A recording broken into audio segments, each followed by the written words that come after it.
ഓം സ്വസ്തി പ്രജാഭ്യഃ പരിപാലയന്താം ന്യായേന മാർഗേണ മഹീം മഹീഷാ ഗോബ്രാഹ്മണേഭ്യഃ ശുഭമസ്തു നിത്യം ലോകാ സമസ്താ സുഖിനോ ഭവന്തു.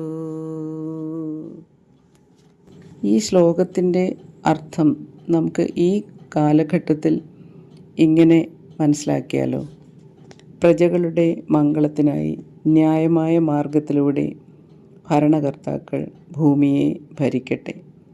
ഗോക്കൾക്കും ബ്രഹ്മജ്ഞാനികൾക്കും നിത്യവും നന്മയുണ്ടാവട്ടെ.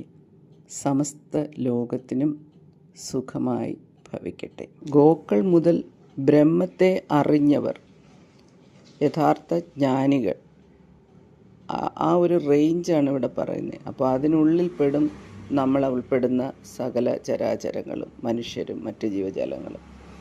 അങ്ങനെ പ്രപഞ്ച സൃഷ്ടികളായ സർവ ചരാചരങ്ങൾക്കും നന്മയും സ്വസ്തിയും ശാന്തിയും ഉണ്ടാകട്ടെ എന്നാണ് ലോകാ സമസ്ത സുഖിനോ ഭവന്തു എന്ന ശ്ലോകത്താൽ അർത്ഥമാക്കുന്നത്.